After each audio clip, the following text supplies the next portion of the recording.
Hi hello నమస్తే welcome back to my channel Neeru's kitchen lab. నేను మీ నీరజ. చాలామంది నాన్ వెజ్ ప్రియులకి ఎవ్రీడే నాన్ వెజ్ ఉంటే ఇంట్లో ఎంతో బాగుంటుంది అనిపిస్తుంది. కానీ డాక్టర్స్ మటుకు నాన్ వెజ్ తినద్దు అని మనకు చెప్తూ ఉంటారు, తగ్గించండి అని చెప్తూ ఉంటారు. ఈరోజు వెజ్ అండ్ నాన్ వెజ్ రెండు కలిపి అప్పుడప్పుడు మనం వండుకోవడానికి బాగుంటుంది. ఇలా అయితే హెల్త్ మనకి మంచి ఫుడ్ కూడా తిన్నామన్న ఫీలింగ్ ఉంటుంది. ఓకే, ఇది ఈరోజు నేను బీరకాయ పచ్చిరొయ్యల కూర నా స్టైల్లో చెప్పబోతున్నాను. ముందుగా నా ఛానల్ ఎవరైతే సబ్స్క్రైబ్ చేసుకోలేదో వాళ్ళంతా సబ్స్క్రైబ్ అనే బటన్ నొక్కండి. ఇప్పుడు ఒక బెల్ ఐకాన్ వస్తుంది, ఆ బెల్ని కూడా నొక్కితే ఆల్ అనే ఆప్షన్ మీరు క్లిక్ చేస్తే నేను ఏ వీడియో పెట్టినా మీకు నోటిఫికేషన్ వస్తుంది. ఆ నోటిఫికేషన్ రాగానే మీరు ఆ వీడియో చూసి ఎంజాయ్ చేయొచ్చు.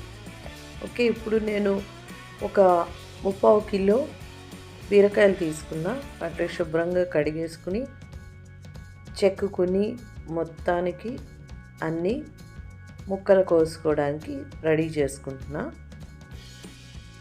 మొత్తం బీరకాయలు అన్నీ చెక్కేసుకుని ఇప్పుడు బీరకాయలని చేదు చూసుకోండి. రెండు వైపులా కట్ చేసి, చేదు ఉంటే తీసి పడేసి మంచిగా ఉన్న ముక్కలే కట్ చేసుకొని పెట్టుకోండి. బీరకాయల్లో చేదు ఉంటే కూర అంతా పాడైపోతుంది కాబట్టి బీరకాయలు తప్పకుండా, ఇది మటుకు స్కిప్ చేయకుండా బీరకాయలు తప్పకుండా చేదు చూసుకొని పెట్టుకోండి, కట్ చేసుకోండి.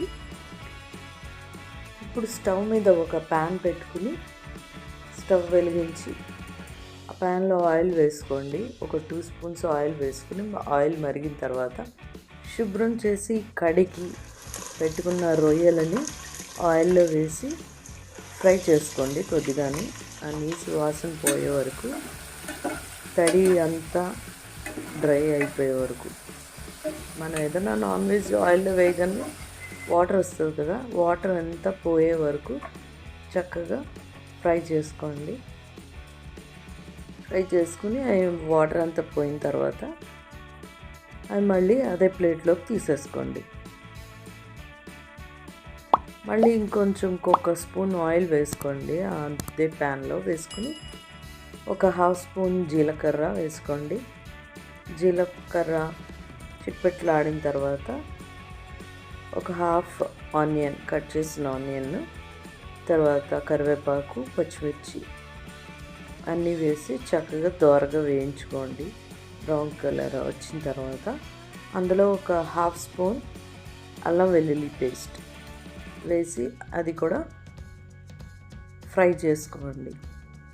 పచ్చి వాసన పోయే వరకు ఫ్రై చేసుకొని అందులో ఈ వేపు పెట్టిన రొయ్యలు వేసేసి తగినంత సాల్ట్ వేసుకోండి మీ టేస్ట్కి అనుసారం. అండ్ కొంచెం పసుపు,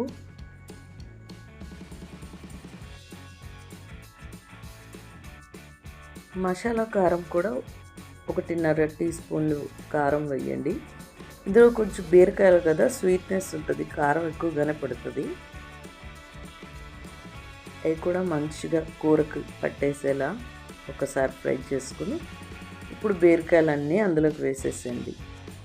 బీరకాయ ముక్కలన్నీ వేసి ఒకసారి కలిపి ఒక 10 నిమిషాలు మూత పెట్టి మీడియం ఫ్లేమ్లో ఉంచండి.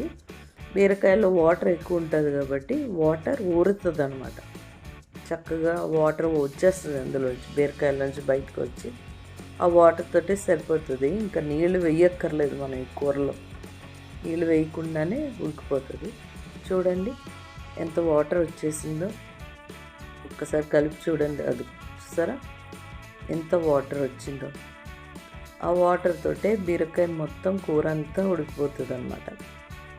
అది మళ్ళీ మూత పెట్టేసి ఇంకొక 10 మినిట్స్ దాకా పడుతుంది. ఈ కూర అయ్యేటప్పుడు 20 మినిట్స్ పడుతుంది. 10 మినిట్స్ అలా ఉడకనివ్వండి. ఉడికిన తర్వాత కొంచెం నీరు తగ్గింది, బీరకాయ ఉడికిపోయింది అనుకునేటప్పుడు మధ్యలో కొంచెం హోల్లా చేసి అందులో ఒక టమాటో ముక్కలు కట్ చేసి వేసేసి టమాటో ముక్క కూడా మెత్తపడిపోయే వరకు ఉడికించుకొని, చూసారా చక్కగా మొత్తానికి దగ్గర అయిపోయింది కూర. ఇప్పుడు లాస్ట్లో కొత్తిమీర గార్నిష్ చేసుకుని దిప్పేయడమే. ఇందులో మీకు కావలిస్తే కొంచెం గరం మసాలా కూడా వేసుకోవచ్చు ఇష్టం ఉన్న వాళ్ళు. ఎంతో టేస్టీ బీరకాయ రొయ్యల కూర రెడీ అయిపోయింది. ఈ కూరను మీరు రైస్లో కానీ రోటీస్లో కానీ ఎందులో కన్నా తీసుకోవచ్చు. దేంట్లో కన్నా చాలా టేస్టీగా యమ్మీగా ఉంటుంది. ఈ వీడియో మీకు నచ్చిందని నేను అనుకుంటున్నా. మీకు నచ్చినట్లయితే తప్పకుండా ఒక లైక్ కొట్టండి, షేర్ చేయండి అండ్ కొత్త వాళ్ళు సబ్స్క్రైబ్ చేసుకోండి. Thank you.